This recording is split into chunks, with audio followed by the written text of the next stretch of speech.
نحمد الله العظيم ونصلي ونسلم على رسوله الكريم أما بعد فقد قال الله تبارك وتعالى في كلامه القديم والفرقان الحميد أعوذ بالله السميع العظيم بفضل بسم الله الرحمن الرحيم وعلم آدم الأسماء كلها صدق الله المولانا العظيم وقال نبينا محمد المصطفى رسول الله صلى الله عليه وسلم إنما الأعمال بالنيات وإنما لكل امرئ ما نوى أو كما قال عليه الصلاة والتسليم. எல்லா புகழும் புகழ்ச்சியும் ஏக வல்லவனாம் அல்லாஹ் ஜல்ல ஷானஹு தஆலா ஒருவனுக்கே உரித்தாகட்டுமாக.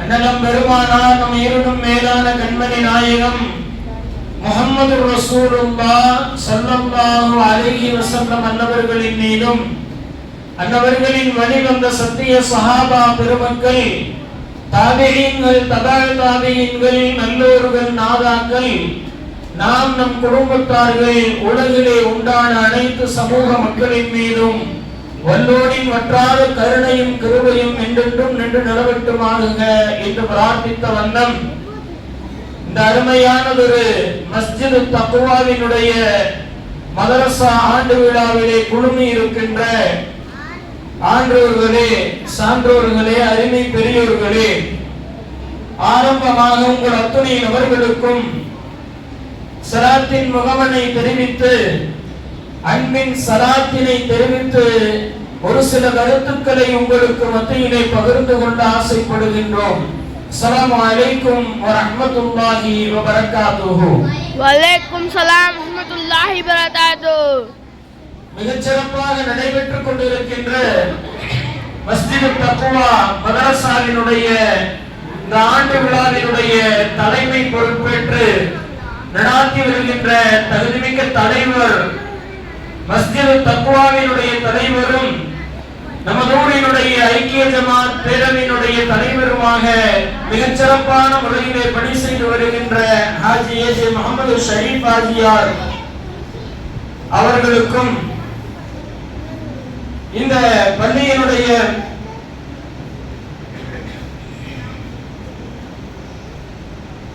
இஷாவினுடைய தொழுகை நிகழ்ச்சி முடிந்த பின்பு இன்ஷால்லா தொழுகை நடைபெறும் என்பதை இமாம் அவர்கள் தெரிவித்திருக்கின்றார்கள். இந்த பள்ளியினுடைய முத்தவல்லி முகமது சஃபியுல்லா சாஹிப் ஹாஜியார் அவர்களுக்கும் அதே போன்று வாழ்த்துறை வழங்கி இருக்கின்ற முகமது சல்மான் தாவூத் ஹசரத் பெருந்தகை அவர்கள், வருகை புரிந்திருக்கின்ற ஐக்கிய ஜமாத்தினுடைய பொறுப்புதாரிகள், ஐக்கிய ஜமாத்தினுடைய செயலாளர் ஜனாப் அக்பர் அலி சாஹிப் அவர்கள், எஸ் எம் ஐயூப் சாஹிப் அவர்கள், ஐக்கிய ஜமாத்தினுடைய கௌரவ தலைவராக இருக்கின்ற முகமது இஸ்மாயில் சாஹிப் அவர்கள், இந்த நிகழ்ச்சியை மிகச் சிறப்பான முறையிலே கொண்டு செலுத்தி கொண்டிருக்கின்ற இந்த மஸ்ஜிதினுடைய சங்கைக்குரிய இமாம் மஹீத்தீன் அப்துல் காதிர் பாபா சிராஜி ஹஜரத் பெருந்தகை அவர்கள், அத்துணை நபர்களுக்கும் ஒரு அற்புதமான ஒரு வாழ்த்தை கூறியவனாக ஒரு அற்புதமான இந்த மதரசாவை நடாத்தி கொண்டிருக்கின்ற உங்களுக்கு அல்லாஹ் மென்மேலும் பரக்கத்தையும் ரஹ்மத்தையும் ஏற்படுத்தி தருவானாக என்ற அற்புதமான வாழ்த்துக்களோடு துவங்குகின்றோம். அன்பான பெருமக்களே, தமிழகம் எங்கும் அரபு கல்லூரிகளில் மாத்திரமல்லாமல் மற்ற மதரசாக்களிலேயும் ஆண்டு விழாக்கள் தொடர்ந்து நடைபெற்றுக் கொண்டே இருக்கின்றது. அந்த தருணத்திலே நாம் இருக்கின்றோம். புனிதமான இந்த ஷாபானினுடைய மாதம் வந்துவிட்டால் தமிழகத்தினுடைய அனைத்து அரபு கல்லூரிகளிலேயும் ஹாஃபில் பட்டமளிப்பு விழாக்கள், ஆலிம் காரி பட்டமளிப்பு விழாக்கள் நடந்து இந்த சமுதாயத்துக்கு கல்வியாளர்களை இந்த சமூக மதரசாக்கள் வெளியாக்கி கொண்டிருக்கின்ற இந்த அற்புதமான வருடத்திலே அவர்கள் மாத்திரமல்லாமல் மற்ற மதரசாக்களிலேயும் திருக்குர்ஆனினுடைய கல்வியை நம்முடைய ஆஜியார் அவர்கள் குறிப்பிட்டதை போன்று இது திருக்குர்ஆனுக்கு எடுக்கப்படுகின்ற விழா சாதாரணமான விழா அல்ல. இந்த நடத்தப்படுகின்ற மற்ற மதரசாக்கள் ஏதோ குழந்தைகளுடைய முடியாது. இது குர்ஆனுக்கு எடுக்கின்ற விழா, இது ஹதீஸுக்கு எடுக்கின்ற விழா, அண்ணன் பெருமானார் ஸல்லல்லாஹு அலைஹி வஸல்லம் அன்னவர்களுக்கு எடுக்கப்படுகின்ற விழா. ஏனென்றால் அவர்கள் போதித்துக் கொடுத்த ஹதீஸுகளையும் துஆக்களையும் இந்த குழந்தைகள் மனனமிட்டு இருக்கின்றார்கள். அல்லாஹ்வினுடைய வார்த்தையான குர்ஆனினுடைய வசனங்களை மனனமிட்டு இருக்கின்றார்கள். மார்க்கத்தினுடைய போதனைகளை பயான்களாக இவர்கள் வழங்கி இருக்கின்றார்கள் என்றால் இது நம்முடைய தீன் மார்க்கத்துக்கு எடுக்கப்படுகின்ற விழாதான் மக்தப மதரசாக்களினுடைய ஆண்டு விழா. ஆனால் நாம் இன்றைக்கு மதரசாக்களை குறித்து ஒரு தவறான கண்ணோட்டம், ஏதோ குழந்தை அனுப்பி விடுறோம், அந்த குழந்தை போயிட்டு வருது என்பதாக சாதாரணமாக நினைத்துக் கொண்டிருக்கின்றோம். உலக கல்விக்கு கொடுக்கப்படுகின்ற முக்கியத்துவங்கள் இன்றைக்கு பெரும்பாலும் மார்க்க கல்விக்கு கொடுக்கப்படவில்லையோ என்று நாம் அஞ்ச தோன்றுகின்றது. அன்பான பெருமக்களே, இந்த உலகத்துக்காக நாம் எவ்வளவு பாடுபடுகின்றோம், எவ்வளவு முயற்சிகளை செய்கின்றோம், அதிலே அதைவிட அதிகமான முயற்சிகளை இந்த மார்க்க கல்விக்காக நாம் செய்ய வேண்டும். குர்ஆனினுடைய போதனைகளுக்காக, ஹதீஸுடைய போதனைகளுக்காக அதைவிட பன்மடங்காக இந்த மார்க்கத்திற்காக முயற்சிகளையும் அதற்குண்டான ஆர்வத்தையும் நாம் எடுத்துக்கொள்ள வேண்டும். அப்போதுதான் நம்மளுடைய ஈமான் பரிபூர்ணமான ஈமானாக ஆகும். இன்றைக்கு மார்க்க கல்வியினுடைய மற்ற மதரசாக்களுடைய, பொதுவாக எல்லா மதரசாக்களினுடைய வலிமை என்ன, அதனுடைய தாற்பயம் என்ன, அதனுடைய வீரியம் என்ன என்பதை இன்றைக்கு சகோதர சமயத்தவர்கள் தெரிந்து வைத்திருக்கின்றார்கள். இன்னமும் குறிப்பாக இந்த இஸ்லாத்தை அழிக்க வேண்டும் என்று யார் கங்கணம் வெட்டிக் கொண்டிருக்கின்றார்களோ, இஸ்லாத்தினுடைய அகமியங்களை, குர்ஆனினுடைய போதனைகளை, அது நபிகளாருடைய வாழ்க்கை வரலாறை யார் அழித்தொழிக்க வேண்டும் என்று நினைத்துக் கொண்டிருக்கின்றார்களோ, அப்படிப்பட்ட இஸ்லாத்துக்கு எதிராக இருக்கக்கூடியவர்கள் மதரசாக்களினுடைய வலிமையை புரிந்து கொண்டிருக்கின்றார்கள். காரணம் என்ன தெரியுமா? இன்றைக்கு மத்தியில் ஆளுகின்ற பாசிச அரசு இன்றைக்கு மதரசாக்களை குறிவைத்து இடித்துக் கொண்டிருக்கின்றது. உத்தரப்பிரதேசத்திலே கடந்த வருடங்களிலே இந்த அயோக்கியமான இந்த ஆட்சி சுமார் 250க்கும் மேற்பட்ட மதரசாக்களை தரைமட்டமாக்கி இருக்கின்றார்கள் என்றால் எதிரிகள் விளக்கி வைத்திருக்கின்றார்கள். மதரசாக்களின் மூலமாக இந்த இஸ்லாம் வளர்ந்து கொண்டிருக்கின்றது. இந்த இஸ்லாத்தை அழிப்பதற்கு என்னென்னமோ செய்து பார்த்தார்கள். கலாச்சார சீர்கேடுகள், குர்ஆனை பற்றி தவறான கருத்துக்கள், நபிகளார் ஸல்லல்லாஹு அலைஹி வஸல்லம் அவர்களுடைய வாழ்க்கையை பற்றி, அவர்களுடைய அற்புதமான உம்மஹாத்துல் முஃமினீன் ஹஜ்ரத் ஆயிஷா ரலியல்லாஹு தஆலா உட்பட உம்மஹாத்துல் முஃமினீனை பற்றி தவறான விமர்சனங்களை வீசி பார்த்தார்கள். எதுவும் பலிக்கவில்லை. இந்த மார்க்கத்தை அழித்தொழிப்பதற்காக பல்வேறு கண்டனங்கள், எதுவும் ஈடுபடவில்லை. அவர்கள் இறுதியாக கை வைப்பது மதரசாக்கள். ஏன் இந்த தீன் இந்த அளவுக்கு இஸ்லாமிய மார்க்கம் எதிர்த்தும் கூட வளர்ந்து கொண்டே இருக்கின்றது?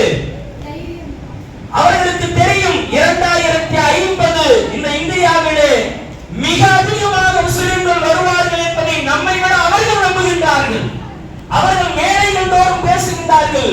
இந்த இஸ்லாம் 2050 மிகப்பெரிய சக்தியாக இந்த இந்தியாவிலே வளம் வரும் என்பதை என்ற உண்மையை அவர்கள் விளக்கி வைத்திருக்கின்றார்கள். யோசிக்கின்றார்கள், என்ன காரணம்? இந்த மார்க்கம், இந்த இஸ்லாம் நாம் எவ்வளவு எதிர்த்தாலும், எவ்வளவு தாக்கினாலும், எவ்வளவு அதற்கு எதிரான சதி வேலைகளை செய்தாலும் இந்த இஸ்லாமிய மார்க்கம் வளர்ந்து கொண்டே வருவதற்கு என்ன காரணம் என்பதை யோசிக்கின்றார்கள். அதற்கு அவர்களுக்கு கிடைத்த விடை, இந்த இஸ்லாத்திலே ஒரு குழந்தை பிறந்த முதலே அந்த குழந்தை நடக்க ஆரம்பித்து ஒரு வார்த்தையை மொழிய ஆரம்பித்த உடனேயே அந்த குழந்தைக்கு லா இலாஹ இல்லல்லாஹ் முஹம்மதுர் ரசூலுல்லாஹி ஸல்லல்லாஹு அலைஹி வஸல்லம் என்று மொழியக்கூடிய மக்தப மதரசாக்களில் இருந்து இந்த தீன் வளர்கின்றது என்ற உண்மையை அவர்கள் தெரிந்து வைத்திருக்கின்றார்கள். ஒரு 3 வயது குழந்தை, 4 வயது குழந்தை, 4 வயதாகிவிட்டதா மக்தப மதரசாக்களில் கொண்டு வந்து கலிமாவை சொல்லிக் கொடுக்கின்றோம், ஈமானை சொல்லிக் கொடுக்கின்றோம், ஈமானின் உறுதியை சொல்லிக் கொடுக்கின்றோம், குர்ஆனை சொல்லிக் கொடுக்கின்றோம். இதை அவர்கள் புரிந்து கொண்டார்கள். சிறிய வயதில் இருந்தே அவர்களுக்கு இந்த மார்க்கத்தினுடைய உணர்வு ஊட்டப்படுகின்றது. எனவே காலம் முழுக்க எவ்வளவு சதிவேலைகளை செய்தாலும் இந்த தீனுல் தீனுல் இஸ்லாத்தை ஆனாலும் எதையும் செய்ய முடியாது என்பதை எதிரிகள் விளங்கி வைத்திருக்கிறார்கள். ஆனால் நாம் விளக்க தவறுகின்றோம். மக்கள் மதரசாவினுடைய வலிமையை, அதனுடைய மேன்மையை இந்த இஸ்லாமிய சமூகம் விளங்க தவறிவிட்டதின் விளைவுதான் இன்றைக்கு மக்களுக்கு நாம் சரியாக குழந்தைகளை அனுப்புவதில்லை. அதிகமான லீவுகளை குழந்தைகளை இடச் செய்கின்றோம். இன்னும் சில இடங்களிலே மதரசாக்களுக்கு ஆள் இல்லை. இந்த நிலைமை ஏன்? நமக்கு அதனுடைய மதிப்பு தெரியவில்லை. எதிரிகள் அதன் மதிப்பை விளங்கிக் கொண்டார்கள். அன்பான பெருமக்களே, அல்லாஹ்விடத்தில் அங்கீகரிக்கப்பட்ட ஒரே மார்க்கம் இன்ன தீன இன்தல்லாஹில் இஸ்லாம். அல்லாஹ்விடத்தில் அங்கீகரிக்கப்பட்ட ஒரே மார்க்கம் இஸ்லாம்.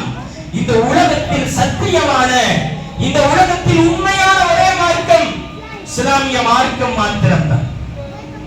இந்த மார்க்கத்தை யார் எதிர்க்க நினைத்தாலும் சரி, இந்த மார்க்கத்தை சீர்குலைப்பதற்காக, குர்ஆனை சீர்குலைப்பதற்காக, நபிகளாரின் வாழ்வை கேள்விக்குறியாக்குவதற்காக எவ்வளவு தீய சக்திகள் முற்பட்டாலும் சரி, அல்லாஹ் திருக்குர்ஆனிலே சொல்லி தருகின்றான், யுரீதுன லியுத்ஃபிஉ நூரல்லாஹி பிஅஃவாஹிஹிம் வல்லாஹு முத்திம்மு நூரிஹி வலவ் கரிஹல் காஃபிரூன். யுரீதுன லியுத்ஃபிஉ நூரல்லாஹ், அல்லாஹ்வினுடைய ஒளியை இந்த எதிரிகள் தங்களுடைய வாய்களால் ஊதி அணைத்து விடலாம் என்று நினைக்கின்றார்கள். வல்லாஹு முத்திம்மு நூரிஹி, அல்லாஹ் தன்னுடைய நூரை, இந்த மார்க்கத்தை பரிபூர்ணப்படுத்தியே தீருவான். எதிரிகள் எதிர்த்த பொழுதிலும் கூட, அவர்கள் எவ்வளவு சதித்திட்டம் செய்த பொழுதிலும் கூட இந்த மார்க்கம் வளர்ந்தே தீரும். இதில் எந்த சந்தேகமும் இல்லை. ஏனென்றால் இந்த மார்க்கம் மனிதர்களால் உருவாக்கப்பட்ட மதம் அல்ல. இந்த மார்க்கம் தீனுல் இஸ்லாம் ஏதோ மனித அறிவால் உருவாக்கப்பட்ட, கட்டமைக்கப்பட்ட ஒரு கட்டமைப்பு அல்ல. இது அல்லாஹ்வால் உருவாக்கப்பட்ட கட்டமைப்பு. அன்பான பெருமக்களே, மக்களினுடைய வலிமையை நாம் உணர வேண்டும். அதை சரியான பாதையிலே நாம் கொண்டு போக வேண்டும். அல்லாஹ் நமக்கு தௌஃபீக் செய்வானாக. நபிகளாரினுடைய அற்புதமான பணிகளில் ஒன்று திருக்குர்ஆன் சொல்லும் இந்த வேதத்தை ஓதி கொடுப்பது. ஹுவல்லதி பஅஸல் உம்மீன ரசூலம் மின்ஹும் யத்லு அலைஹிம் ஆயாத்திஹி வ யுஸக்கீஹிம் வ யுஅல்லிமுஹுல் கிதாப வல் ஹிக்மா. அல்லாஹ்தான் படிப்பறிவில்லாத இந்த சமுதாயத்திற்கு ரசூலை, நபியை அல்லாஹ் அனுப்பி வைத்தான். ரசூலம் மின் அன்ஃபுஸிஹிம், உங்களிலிருந்தே உங்களுக்கு ஒரு நபி அனுப்பி வைத்தான் அல்லாஹ். எதற்காக? யத்லு அலைஹிம் ஆயாத்திஹி, அவனுடைய ஆயத்துக்களை இந்த மக்களுக்கு ஓதி காண்பிப்பதற்காக நபிகள் பெருமானார் ஸல்லல்லாஹு அலைஹி வஸல்லம் அன்னவர்கள் வந்தார். அப்படிப்பட்ட அற்புதமான ஒரு பணிதான் குர்ஆனை ஓதி கொடுக்கின்ற பணி என்பது நபிகளார் ஸல்லல்லாஹு அலைஹி வஸல்லம் அன்னவர்களுக்கு அவர்களுடைய முதல் பணியாக திருக்குர்ஆன் சொல்லுகின்றார். அந்த வகையிலே இந்த ஆசிரியர்கள் போற்றுதலுக்குரியவர்கள். குர்ஆனினுடைய பாடத்தை குழந்தைகளுக்கு கற்றுக் கொடுப்பது என்பது மிக அற்புதமான ஒரு பணி. அந்த மக்தப் மதரசாக்களை நாம் மேம்படுத்த வேண்டும். இன்றைக்கு உலக கல்விகள் நவீன யுகத்திலே மேம்படுத்தப்படுகின்றது. காலத்துக்கு தேவையான மார்க்கம் அனுமதித்த வகையிலே பல்வேறு விதங்களிலே நம்முடைய மக்தப் மதரசாக்களை மேம்படுத்த வேண்டும். இன்றைக்கு என்ன காரணங்கள் சொல்லுகின்றார்கள்? மதரசாவுக்கு ஏன் வரவில்லை? என்ன காரணம்? பாருங்க, குழந்தைகள் இங்கே பாருங்க, பேசுறேன். என்ன காரணம் சொல்றீங்க மதரசாக்கு வராததுக்கு? நீங்க தான் நல்ல பிள்ளைங்க வந்துடுறீங்க. சில மதரசாக்களிலே என்ன காரணம் சொல்லுகின்றார்கள்? டியூஷனுக்கு போறோம், சேர்த்து ஸ்போக்கன் இங்கிலீஷுக்கு போறோம், ஸ்போக்கன் ஹிந்திக்கு போறோம். இப்படி பல்வேறு விதமான கிளாஸ்கள் குழந்தைகளை நசுக்குகின்றது. உலக கல்வியினுடைய அந்த படிப்புகள் கல்வி குழந்தையை நசுக்குகின்றது. இது யாருடைய சூழ்ச்சியா அல்லது யதார்த்தமாக கல்வியினுடைய உலக கல்வியினுடைய வளர்ச்சியா என்று தெரியாது. ஆனால் காலையில் 7 மணிக்கு பள்ளியில் இருக்க வேண்டும், அதற்காக தயாராக வேண்டும். மாலை 7 மணி வரை வகுப்புகள் நடைபெறுகின்றது. இதிலே மக்தப் மதரசாக்களுக்கு நாங்கள் எங்கே வருவது என்று கேள்வி கேட்கின்றார்கள். அன்பான பெருமக்களே, இன்றைக்கு சென்னை போன்ற பெருநகரங்களிலே மக்தபுகளை எப்படி வளர்ச்சியடை செய்திருக்கின்றார்கள் தெரியுமா? நீங்கள் டியூஷனுக்கு போக வேண்டுமா? வாருங்கள் பள்ளிவாசலுக்கு. மாலை 5 மணி முதல் 6 மணி வரை இங்கே மதரசா.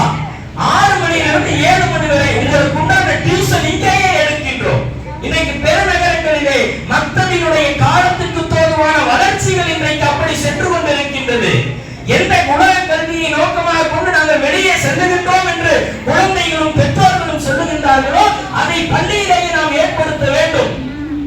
அப்படி நாம் ஏற்படுத்தினால் நமக்கு 2 லாபங்கள் உண்டு.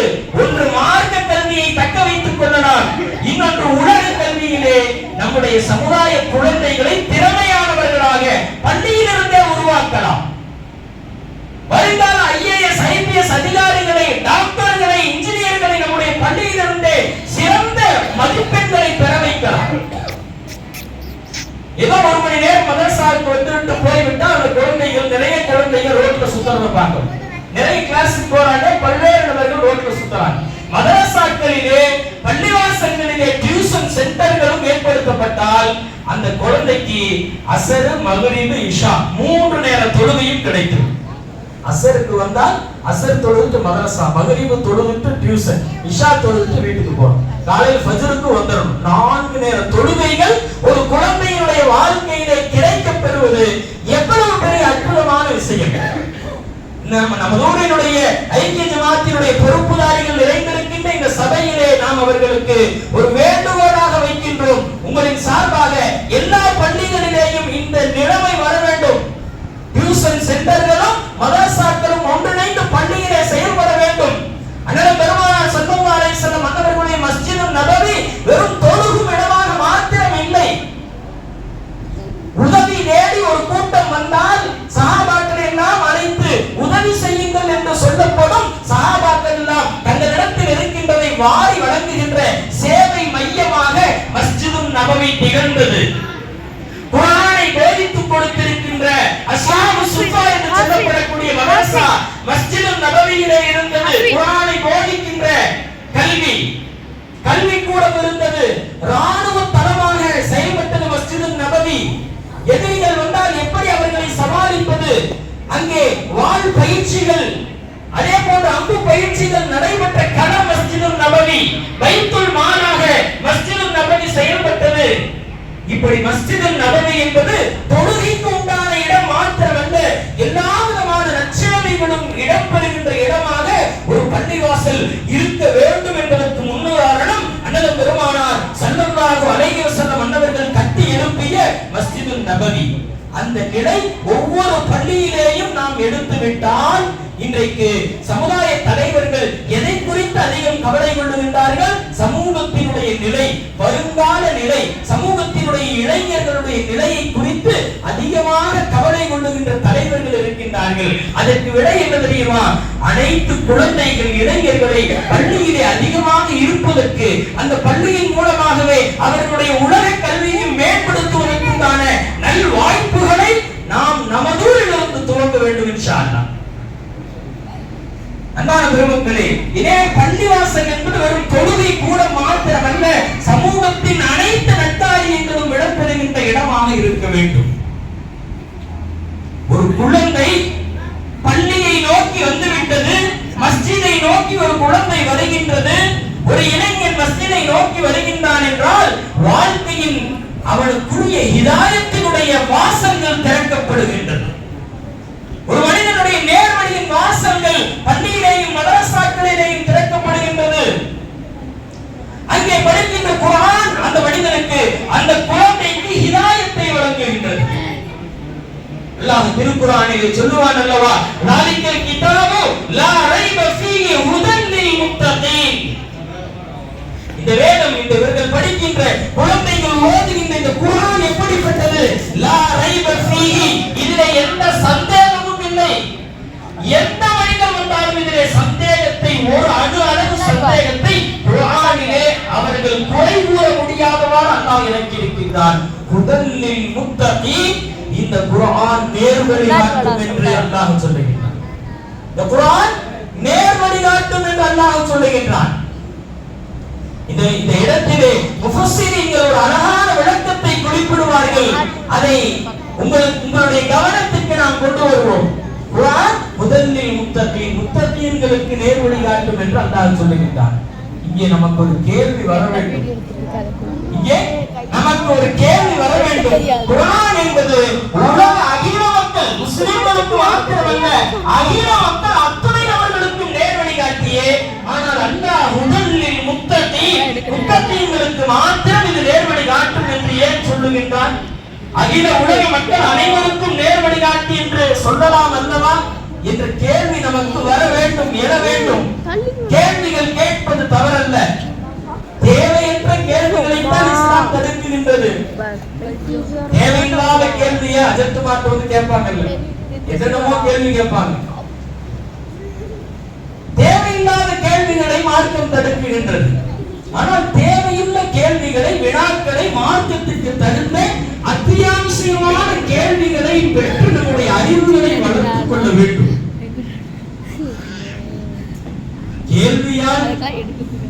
கேள்வியால் கெட்டுப்போன சமுதாயத்தை பற்றி திருக்குர்ஆன் நிறைய சொல்லுகின்றது. பனு இஸ்ரவேலர்கள் கேள்வி கேட்டே கெட்டுப்போம். வாழ்க்கையிலே தேவையில்லாத கேள்வியை கேட்டே கெட்டுப்போன ஒரு சமுதாயம் என்று சொன்னால் பனு இஸ்ரவேலர்களுடைய சமுதாயம். மிக நீண்ட வரலாறு. சூரத்துல் பக்கரா எல்லாத்துக்கும் தெரியும். பக்கரானா மாடுன்னு அர்த்தம். திருக்குர்ஆனுடைய இரண்டாவது சூரா பக்கராவுக்கு ஏன் பக்கரான்னு பேர் வந்துச்சு? அந்த பக்கரா மாட்டை பத்தி ஒரு வரலாறு இருக்கு, அதனால பக்கரான்னு பேர் வந்துச்சு. அது என்ன வரலாறு? கேள்வியால் அழிந்து போன அந்த பனு இஸ்ரவேலர்களுடைய வரலாறு. அவர்கள் ஒருத்த செத்து போயிட்டான். மிக நீண்ட வரலாறு. அவர்கள் ஒருத்த செத்து போயிட்டான். அவனை கொலை செஞ்சுட்டாங்க. அவனை கொன்னது யாருன்னு தெரியணும். ஹஜ்ரத் மூசா அலைஹிஸ்ஸலாம் அவர்களிடத்தில் வந்து கேக்குறாங்க, நீங்க தான் அல்லாஹ்ட்ட பேசுவீங்கல்ல, அந்த மக்கள் கேள்வி அதிகமா கேட்கக்கூடியவங்க, அல்லாஹ்ட்ட பேசுவீங்கல்ல, இந்த கொலையை செய்தது யார் என்று அல்லாஹ்ட்ட கேளுங்க. அல்லாஹ் பதில் உரைத்தான், அந்த கொலையாளியை கண்டுபிடிக்க வேண்டும் என்றால் ஒரு மாட்டை அறுங்க, ஒரு மாட்டை அறுத்து அதனுடைய வாளை எடுத்து அந்த குளத்தின் மீது அடியுங்கள், அவனே எதிர்த்து சொல்லிடுவான் அவனை யார் கொலை செஞ்சது. இந்த மக்கள் சும்மா இருந்திருக்கணும்ல. இந்த மக்கள் ஒரு மாட்டை வாங்கி அறுத்து, இந்த வரலாறு திருக்குர்ஆனுடைய முதல் ஜுஸுவிலே பதியப்படுகின்றது. அந்த மக்கள் ஏதாவது ஒரு மாட்டை வாங்கி அறுத்து அதனுடைய வாளை எடுத்து அடிச்சிட்டாங்கன்னா விடை கிடைச்சிருக்கும். கேள்வி கேட்டு அடிச்சு போன சமுதாயம் நீ என்னப்பா நீ ஜாலியா பாட்டுக்குற. தேவையில்லாத கேள்விகளினால் நமக்கு அதிகமான சுமை ஏற்படும். தேவையில்லாத கேள்விகளினால் நபி ஸல்லல்லாஹு அலைஹி வஸல்லம் வந்து உங்களின் மீது ஹஜ் கடமையாக்கப்பட்டது அப்படின்னு சொல்லி சொல்றாங்க. கதுஃபுரிமா அலைக்குமுல் ஹஜ்ஜ. ஒரு சஹாபி எந்திரிச்சு கேட்டாரு, யா ரசூலுல்லாஹ் ஒவ்வொரு வருஷமா அப்படின்னு. ரசூலுல்லாஹ் அவர்கள் சொன்னாங்க, பேசாம உட்காருங்க, நான் ஆமான்னு சொல்லிட்டா ஒவ்வொரு வருஷமும் நீங்க கடமை உங்க ஹஜ் செய்யறது கடமையா போயிடும். அதனால தேவையில்லாத கேள்வியை கேட்காதீங்கன்னு ரசூல் ஸல்லல்லாஹு அலைஹி வஸல்லம் சொன்னாங்க. அப்ப இந்த மக்கள் தேவையில்லாத கேள்வியை அடுத்து கேட்டாங்க, மாடு எப்படி நல்லா கேளுங்க. அல்லாஹ் சொன்னா, மாடு எப்படி நான் கேக்குறீங்க, தேவையில்லாத கேள்வியை கேக்குறீங்க. நான் சொல்றேன், நல்லா வகி அறிவித்தார் ஹஜ்ரத் மூசா அலைஹிஸ்ஸலாமுக்கு. லா ஃபாரிதுன் வலா மிக்ருன். அது ரொம்ப வயசான மாடு இல்ல, ஒரு சைக்கிள் கொடுத்தாங்க, இளம் மாடும் இல்ல, ரெண்டுக்கும் நடுத்தரம் போய் கட்டுப்படி. கேள்விகள் அதிகமாக அவர்கள் சிரமத்துக்கு உள்ளாக்கப்பட்டுக் கொண்டே இருந்தார்கள். அந்த மக்கள் திரும்பி சும்மா இருக்கல. அடுத்து கேட்டாங்க மூசா அலைஹிஸ்ஸலாம், மாடு கலர் என்ன உங்க அல்லாஹ்ட்ட கேளுங்க அப்படின்னா. தேவையா? கேள்வி கேட்க கேட்க அதை கண்டுபிடிக்கிறது ரொம்ப சிரமம். மாட்டா இருந்தா ஏதாச்சும் ஒரு மாட்டா இருந்தா வேலை முடிஞ்சது. என்ன கலர்னு அல்லாஹ் கேள்வி சொல்லுங்க. அல்லாஹ் சொல்லிட்டான், பக்கரத்துன் ஸஃபராஉ ஃபாதிஉல் லௌனுஹா தஸ்ருன் நாஸிரின். பார்ப்பவர்களை பிரமிக்க பரவசப்படுத்தக்கூடிய மஞ்சள் கலர் மாடு அப்படின்ட்டான். மஞ்சள் கலர் மாடு நம்ம எங்கேயாச்சும் பார்த்திருக்கோமா? ரொம்ப மஞ்சள் கலர் தங்க நிறத்திலான ரொம்ப அரிது. அப்பயும் அந்த மக்கள் சும்மா இல்ல, திருப்பியும் இன்னும் கொஞ்சம் விளக்கமா கேளுங்க அல்லாஹ்ட்ட என்ன மாடுன்னு அப்படின்னா. அப்ப அல்லாஹ் வகையறிவிச்சா, விவசாயத்துக்கு பயன்படுத்தாமல் எந்த வேலையும் செய்யாம வீட்டுல கட்டி போட்டிருப்பாங்க, அப்படிப்பட்ட மாடு.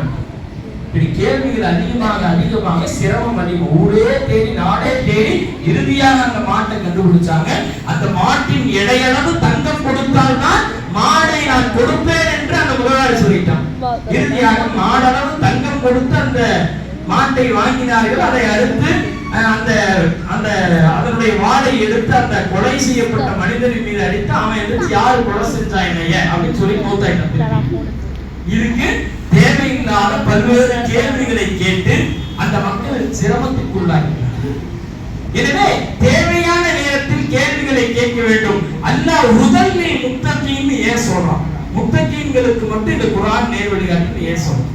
முஃபஸ்ஸிரீன்கள் அழகாக சொல்லுவார்கள், இந்த குர்ஆன் அகில மக்கள் அனைவருக்கும் நேர்வழி காட்டக்கூடியதுதான். ஒரு வழியை காட்டுவது என்பது ரெண்டு விதம். ஒண்ணு, எப்பா இப்படி போனா வழி வந்துரும், இடம் வந்துரும் சொல்றது ஒரு விதம். கூட்டிட்டு கொண்டு போய் அந்த இடத்துல விடுறதுன்னு ஒரு விதம். உலக மக்கள் அனைவருக்கும் இந்த குர்ஆன் நேர்வழி காட்டும் என்பது இப்படி போய் என்று வழிகாட்டுவது. ஆனால் முத்தகீன்களுக்கு கையை பிடித்துக் கொண்டு நேர்வழியிலே கொண்டு போய் இந்த குர்ஆன் விடும் என்று அல்லாஹ் இந்த இடத்திலே விளக்குவதாக முஃபஸ்ஸிரீன்கள் அழகான விளக்கம் சொல்லுவார். இப்படி இந்த குர்ஆன் என்பது நேர்வழி காட்டக்கூடியது. அப்படிப்பட்ட உயரிய கல்வியை இந்த குழந்தைகள் இந்த மதரசாவிலே கற்றுக்கொண்டிருக்கின்றார்கள். இந்த ஹிதாயத் எப்படி கிடைக்கும்? இவர்கள் படிக்கின்ற இல்மும் இவர்களுக்கு கற்றுக் கொடுக்கப்படுகின்ற ஒழுக்கமும் இணைந்து இவர்களுக்கு ஹிதாயத்தாக மாறுகின்றது. வெறும் கல்வி மாத்திரம் கொடுக்கப்பட்ட சமூகம் ஹிதாயத்தை பெறாது. ஒழுக்கமும் சேர்ந்து கற்றுக் கொடுக்கப்பட்ட குழந்தைகள் தான் ஹிதாயத்தை பெறுவார்கள். இந்த உலகத்தில் எத்தனையோ அறிவுஜீவிகள் அவர்கள் நேர்வழியை பெறவில்லை. உலக வரலாற்றிலே போற்றப்படுகின்ற எத்தனையோ அரிஸ்டாட்டில் போன்ற பல்வேறு மாவீரர் நெப்போலியன் போன்ற பல்வேறு அறிஞர்கள் அவர்கள் அறிவிலே உயர்ந்தவர்களாக இருந்தார்கள், நேர்வழி கிடைக்கவில்லை. அன்பான பெருமக்களே, இல்மும் அதமும் எங்கே சேருகின்றதோ, இல்மும் ஒழுக்கமும் எங்கே சேருகின்றதோ அங்கேதான் ஹிதாயத் கிடைக்கும். அப்படிப்பட்ட இல்மும் அதமும் சேர்ந்து இந்த மக்தப் மதரசாக்களிலே இந்த குழந்தைகளுக்கு கற்றுத்தரப்படுகின்றது. இன்றைக்கு ஒழுக்கத்தினுடைய வீழ்ச்சி சமூகத்திலே அதிகமாக இருப்பதை எல்லோரும் நாம் அவதானித்து வருகின்றோம். ஒழுக்கத்தின் வீழ்ச்சி சமூக வலைதளங்களிலே சினிமா பாடல்களுக்கு ஆட்டம் போடுகின்ற முற்காட்கள் இன்றைக்கு அதிகமாகிவிட்டது. போதை பொருட்களுக்கு அடிமையாகிக் கொண்டிருக்கின்ற இளம் தலைமுறையினர்கள் இன்றைக்கு அதிகமாகிக் கொண்டிருக்கின்றார்கள். சமூகத்திலே ஒழுக்கத்தின் வீழ்ச்சியை நோக்கி இந்த சமுதாயம் சென்று கொண்டிருக்கின்றது. மிகப்பெரிய வேதனைக்குரிய விஷயம். எவ்வளவு கலாச்சார சீர்கேடுகள், திருமணம் முடிக்காமல் வாழ்ந்து கொள்வது கூடும் என்று சொல்லக்கூடிய இளம் தலைமுறையினர்கள் அதை நடைமுறைப்படுத்திக் கொண்டிருக்கின்ற பெருநகரங்களிலே இது போன்ற தீய கலாச்சாரங்கள் உருவாகி கொண்டிருக்கின்ற ஒரு ஆபத்தான சூழ்நிலையை நோக்கி இந்த உலகம் சென்று கொண்டிருக்கின்றது. ஹலாலை எல்லாம் ஹராமாக, ஹராமை எல்லாம் ஹலாலாக மாற்றக்கூடிய பல்வேறு ஆபத்தான சூழ்நிலைகளிலே இந்த சமுதாயம் சென்று கொண்டிருக்கின்றது. மிக வேதனைக்குரிய விஷயம். ஒழுக்க சீர்கேடுகள் அதிகமாகிக் கொண்டே இருக்கின்றது. இந்த ஒழுக்க சீர்கேடுகளிலிருந்து சமுதாயத்தை காக்க வேண்டிய பொறுப்பு சமூக தலைவர்களுக்கும் உலமாக்களுக்கும் அந்த குழந்தைகளுடைய பெற்றோர்களுக்கும் கண்டிப்பாக இருக்கின்றது. இந்த குழந்தைகளை எப்படி வளர்ப்பது, ஒழுக்கத்தை எப்படி மேம்படுத்துவது என்பது பல்வேறு விதமான திட்டங்களை தீட்டினாலும் எல்லா திட்டங்களும் தோல்வியில் முடிவடைகின்றது. ஆனால் எந்த குழந்தை கல்வியை பெற்றுக் கொண்டதோ, கல்வியோடு சேர்ந்த ஒழுக்கத்தை மற்ற மதரசாக்களிலே பெற்றுக் கொண்டதோ அந்த குழந்தைகள் வருங்காலத்திலே வழிதவறுவதில்லை என்பான பெருமக்களே. ஏனென்றால் இந்த குழந்தைகளுடைய உள்ளத்திலே குர்ஆனும் ஹதீஸும் நபிகளாருடைய போதனைகளும் மார்க்கத்தினுடைய விழுமியங்களும் இந்த குழந்தைகளுடைய உள்ளத்திலே இருக்கின்றன. எனவே இப்படிப்பட்ட மார்க்க கல்வியை கற்கின்ற இந்த குழந்தைகள் வழிதவறு போவதில்லை. நம்முடைய குழந்தைகளுக்கு நல்ல கல்வியையும் நல்ல ஒழுக்கத்தையும் நாம் போதிக்க வேண்டும். இந்த உலகத்திலே கல்வி என்பது எவ்வளவு முக்கியம். கல்வியை கொண்டுதான் ஒரு மனிதன் சிறப்பு பெறுகின்றான். அதற்கு அருமையான முறையில் பேசினார்கள். கல்வியுடைய பல்வேறு சிறப்பு. அல்லாஹ் ஆதம் அலைஹிஸ்ஸலாம் அவர்களை கல்வியை கொண்டு சிறப்பாக்கினான். மனிதனை படைத்தாகிவிட்டது, அந்த மனிதனை எப்படி சிறப்பு படுத்துவது? மலக்குகளுக்கு முன்னால் வேண்டும். வல்லம ஆதமல் அஸ்மா குல்லஹா. இந்த உலகத்தின் எல்லா கல்விகளையும் ஆதம் அலைஹிஸ்ஸலாமுக்கு அல்லாஹ் கற்றுக் கொடுத்தார்.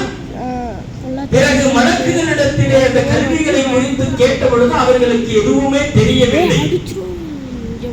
உலமாக்கள் சொல்லுவார்கள், ஆதம் அலைஹிஸ்ஸலாமுக்கு அல்லாஹ் என்ன கற்றுக் கொடுத்தால் அஸ்மா குல்லஹா என்று சொன்னால் அனைத்து கல்வி என்று சொன்னால் இதுவரைக்கும் வந்திருக்கின்ற டெக்னாலஜி அத்தனையும் ஏஐ தொழில்நுட்பம் ஆர்டிபிஷியல் இன்டெலிஜென்ஸ் முதல் கொண்டு இனி வரக்கூடிய காலத்திலே என்னென்ன டெக்னாலஜிகள் இருக்கின்றதோ அனைத்தையும் அந்த ஆதமுக்கு கற்றுக் கொடுத்தார். அதை கற்றுக் கொடுத்ததும் அவர் ஒளி பெற்றார். அந்த கல்வியின் மூலமாக ஒளி பெற்றார்கள். ஆதம் அலைஹிஸ்ஸலாம் அவர்கள் மலக்குமார்கள் எல்லாம் சஜ்தா செய்தார்.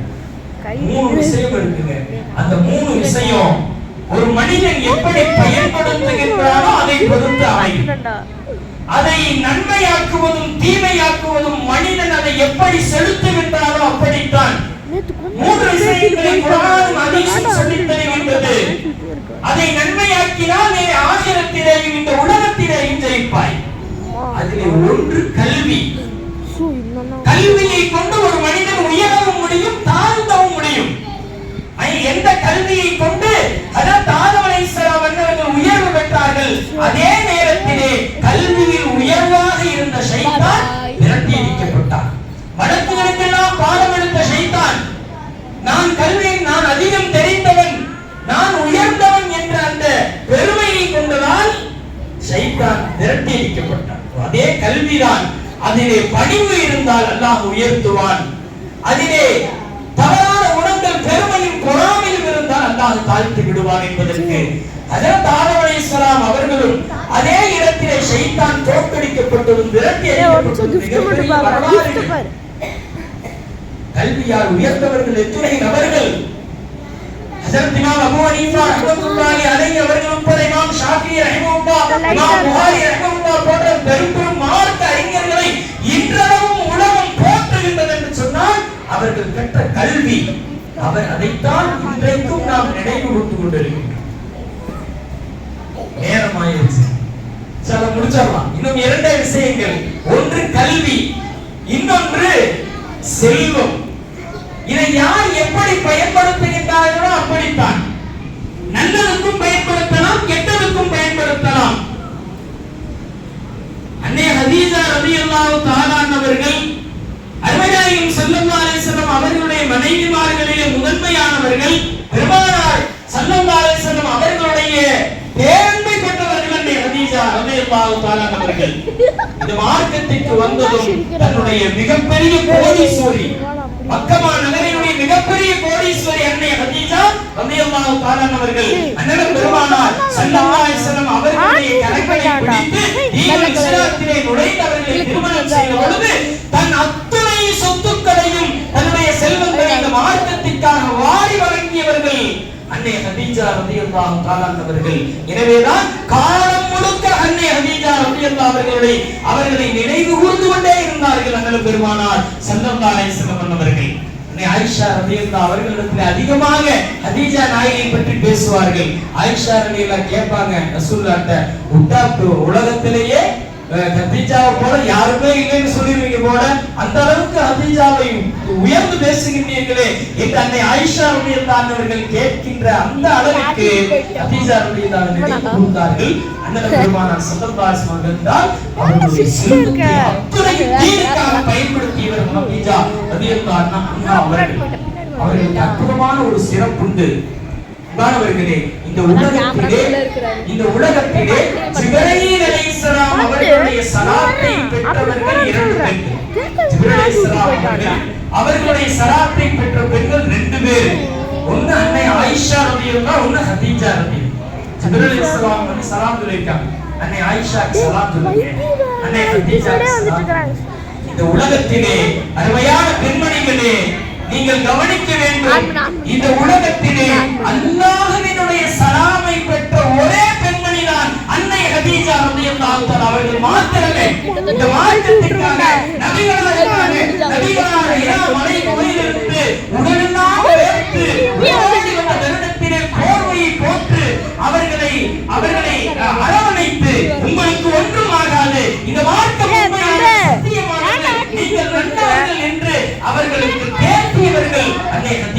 ரலியல்லாஹு தஆலா அவர்களுக்கு மாத்திரம்தான் அல்லாஹ் சலாம் உரைத்து விட்டார். ஜிப்ரீல் அலைஹிஸ்ஸலாம் வந்து சொன்னாங்க, அல்லாஹ் அன்னை கதீஜா ரலியல்லாஹு அவர்களுக்கு சலாம் உரைத்தார். இந்த சிறப்பை எந்த பெண்களும் எனவே செல்வத்தை நல்வழியிலே செலவழித்தவர்கள் அவர்கள் சுபிட்சம் பெற்றார்கள். திருக்குர்ஆனிலே இப்படியும் ஒரு வரலாறு வருகின்றது. காரூனை பற்றி நாம் தெரிந்திருக்கும். மூசா அலைஹிஸ்ஸலாம் அவர்களுடைய காலத்தில் வாழ்ந்த காரூனுக்கு அல்லாஹ் கோடான கோடி செல்வத்தை கொடுத்தார். திருக்குர்ஆன் சொல்லுகின்றது, அவனின் கஜானாவின் சாவியை நூற்றுக்கணக்கான ஒட்டகங்கள் சுமந்தது என்று திருக்குர்ஆன் சொல்லுகின்றது. அப்படிப்பட்ட காரூன் செல்வத்தால் அழிந்து போனார். அவனும் அவனுடைய செல்வமும் இன்றளவும் பூமிக்குள்ளே சென்று கொண்டே இருக்கின்றார்கள் என்று வரலாற்றாளர்களும் விளக்க உரையாளர்களும் கூறுகின்றார்கள்.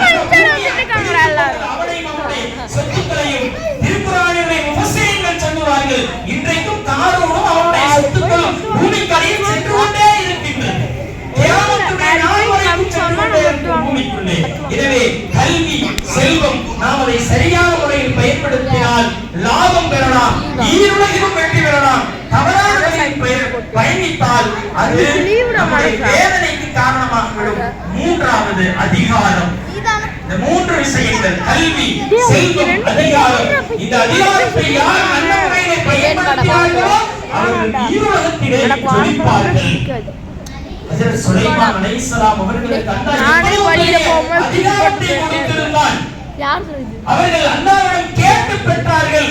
ரப்பி வஸ்ஸிர்னி ஹப்லி முல்கன் லா யம்பகி லி அஹதின் மின் பஅதி. யா அல்லாஹ், எனக்கு பின்னாடி யாருக்குமே இது போன்ற ஒரு அதிகாரத்தை தரக்கூடாது. அப்படிப்பட்ட அதிகாரத்தை எனக்கு தா. அப்படின்னு சுலைமான் கேட்டு பெற்றார். இதுவரை இப்படிப்பட்ட ஒரு அரசாட்சி, ஒரு மிகப்பெரிய அதிகாரம் உலகத்தில் யாருக்கும் இனிமேல் வழங்கவும் படக்கூடாது, வழங்கியிருக்கக்கூடாது. அப்படிப்பட்ட அதிகாரம் அல்லாஹ் காற்றை வசப்படுத்தி கொடுத்தான், ஜின் வர்க்கத்தை வசப்படுத்தி கொடுத்தான், பறவைகளுடைய மொழியை ஹஜ்ரத் சுலைமான் அலைஹிஸ்ஸலாம் பேசினார்கள். எவ்வளவு சிறப்புகளை அல்லாஹ் கற்றுக் கொடுத்தான். இது என்னது 1 மணி நேரம் பேசுறாரு, 3 மணி நேரம் நான் இப்போ போனை இப்படியே பிடிச்சிட்டு இருக்கேன். அதே இன்னொரு புறம் பாருங்கள், அதிகாரம் கொடுக்கப்பட்ட ஃபிரௌனும் நம்ரூதும் எப்படி அழித்தொழித்தார்கள் என்ற வரலாறையும் திருக்குர்ஆன் பதிவு வைத்திருக்கிறது. கல்வி என்பது மிகப்பெரிய ஒரு செல்வம். கல்வி என்பது உயர்தரமான திருக்குர்ஆனுடைய கல்வியை கற்றுக் கொடுக்கின்ற இந்த குழந்தைகளுடைய ஆசிரியர்களும் பெருமானார் அவர்களுடைய ஹதீஸை சொல்லி நான் நிறைவு செய்தேன். குன் ஆலிமன் அவ் முத்தஅல்லிமன் அவ் முஸ்தஈனன் லா தகுன் ராபிஆ. பெருமானார் ஸல்லல்லாஹு அலைஹி வஸல்லம் அவர்களுடைய வார்த்தை, ஆலிமன், நீ கல்வியை கற்றுக் கொடுப்பவனாக இரு, அவ் முத்தஅல்லிமன், அல்லது கல்வியை கற்பவனாக இரு, அவ் முஸ்தஈனன், அல்லது கல்விக்கு உதவி செய்பவனாக இரு, லா தகுன் ராபிஆ, நாலாவது ஒரு மனிதனாக இருந்திடாதே. இந்த மூணு பட்டியலில் ஏதாவது ஒன்றிலே நீ வந்துவிடு என்று பெருமான் ஸல்லல்லாஹு அலைஹி வஸல்லம் அவர்கள் சொன்ன அந்த வார்த்தைக்கு இணங்க இங்கே கல்வியை கற்றுக் கொடுக்கின்ற உஸ்தாதுமார்கள், அதை கல்வியை பெறுகின்ற மாணவர்கள், அந்த கல்விக்கு உதவியாளரான நிர்வாக பெருமக்கள், இவர்கள் ஒன்றிணைந்திருக்கின்ற இந்த நிலையிலே, இந்த இடத்திலே, அல்லாஹ்வின் அற்புதமான இந்த இடத்திலே மஸ்ஜிது தக்வாவிலிருந்து தக்வா உடையவர்களாக, முத்தகீன்களாக இங்கே ஓதுகின்ற குழந்தைகள் வெளியாக பிரார்த்திக்கின்றோம். அல்லாஹ் ஜல்ல ஷானஹு தஆலா கியாமத்துடைய நாள் வரைக்கும் இந்த மஸ்ஜிதையும் இந்த மதரசாவையும் தொடர்ந்து இதிலிருந்து பல்வேறு மாணவர்கள் மார்க்க கல்வி பயின்று வெளியேறக்கூடிய அந்த நசீபை அல்லாஹ் வழங்கி அருள்பாலிப்பானாக என்று பிரார்த்தித்து வாய்ப்புக்கு நன்றி கூறி என்னுடைய வார்த்தைகளுக்கு திரையிடுகின்றேன். அஸ்ஸலாமு அலைக்கும் வரஹ்மத்துல்லாஹி வபரகாத்துஹு. Waalaikumsalam warahmatullahi wabarakatuh.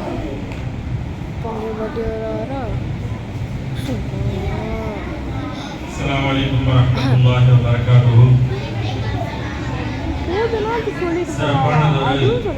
சிறப்புரையை தந்த காட்டூர் பள்ளிவாசனுடைய தலைமை இமாம் மௌலானா இல்யாஸ் பாக்கவி ஹஜரத் அவர்களுக்கு நிர்வாகத்தின் சார்பாகவும் ஆசாவுடைய உஸ்தாத்மார்கள் சார்பாகவும் 8 மணிக்கு நன்றியை எடுத்துடுறோம். ஜஸாக்குமுல்லாஹு கைரன் இத்தாரின்